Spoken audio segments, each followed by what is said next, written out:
Both MKX and MK11 have beautiful and unique visuals, rosters, stages, fatalities, stories, and more. MKX is still the better fighting game, and here's why. What's going on, my dudes? One Step here, and welcome back to Mortal Kombat, where today I'm going to be going over why MKX is still the better fighting game compared to MK11. Let me know, guys, down below, what is your opinion when it comes to Mortal Kombat X versus Mortal Kombat 11? What do you like? What do you not like? Let me know down below. And if you guys like what you see and you want to stick around for more awesome, fun gaming content, I do hope that I've earned your subscription. Of course, guys, turn that bell on so you know when things are going down, because we do new videos every single Monday and Friday, and we stream twice a week. Now, let's get into it. So to start our list off here, my dudes, we have neutral jumps. For those who don't know, neutral jumps were actually a big part of MKX's mechanics and how you fought. If you could put them in your combo, that actually extended your combo a lot further. And again, if you don't know what neutral jump was, a neutral jump was a thing where if you hit your opponent in the air with one or two, it would actually bounce your opponent from the ground before you landed, thus allowing you to, again, extend your combo further, basically giving you an extra free hit, essentially. Whereas in MK11, if you hit your opponent with one or two in the air, it is essentially just a punch in the air and it sends them back and just kind of stopping your combo. Neutral jumps were dope, and I don't know why they didn't come back. Not only could you neutral jump and bounce your opponent in the air, but you could also grab your opponent in the air during a combo in MKX, and that was huge.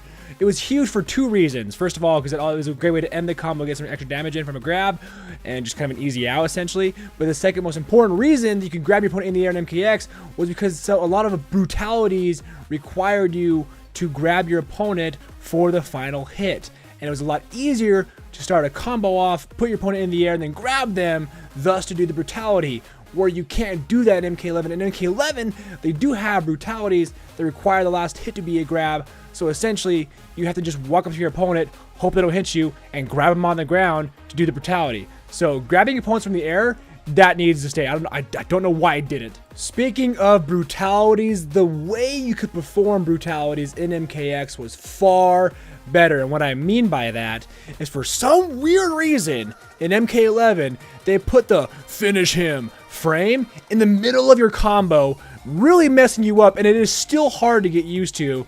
And for those who haven't noticed, in MKX, when the opponent's life was literally 0 and you were in the middle of a combo, you could finish the combo with no interruptions and then do the brutality and essentially just end the fight with the brutality. Where in MK11, the finish him frame pops up in the middle of your combo, if you're in the middle of one, for an example, and kind of interrupts you and messes you up. Then you can continue your combo and do the brutality if needed.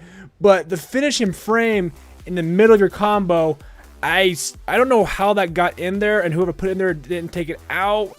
It really messes everybody up, and that needs to go away. So another reason why MKX is a better fighting game than MK11 is the way you could use your bars, your breaker bars, your X-ray bars, your enhanced bars, whatever you want to call them. In MKX, they gave you 3 set bars. You could use them for enhanced special moves, you could use them for breakers, and of course the X-ray. In MK11, they kind of dictated how you were able to use the bars. Yes, they gave you 4, but they only gave you 2 for defensive, 2 for offensive, whereas in MKX, you had the decision as the fighter if I wanted to use all 3 for defensive or all 3 for offensive and whatever. So the way they set the bars up in MK11 was not my favorite. It's not the worst, but it was something that I don't think needed to be changed to do breakers defensively for wake-up attacks or more.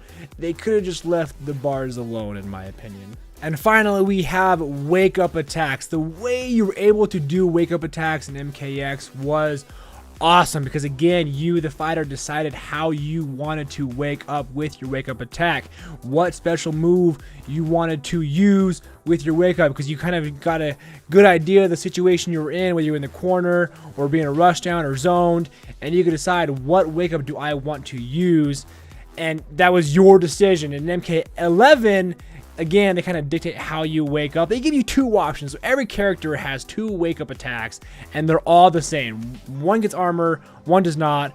One's kind of a setup, one's not. In MKX, you got to decide, do I want to go for a setup? Do I want to get the armor and get them out of my face, out of the corner? So the way they set up wake-up attacks in MK11 wasn't my favorite at all. I really wish they would have let me, the fighter, decide how I want to wake up and let me choose the special attack that I wanted to wake up with. So that right there, my dudes, is my reasons, in my opinion, why I think MKX is a better fighting game than MK11. Because I want to hear from you. So let me know, guys, down below, what is your opinion when it comes to MKX versus MK11. I do hope you have enjoyed. I really appreciate and love the support you guys show me on this channel. Turn that bell on so you guys know when things are going down, because we do new videos every single Monday and Friday, and I can't wait to see you in the next one. And until then, my dudes, as always, just take it one step at a time. Thanks again.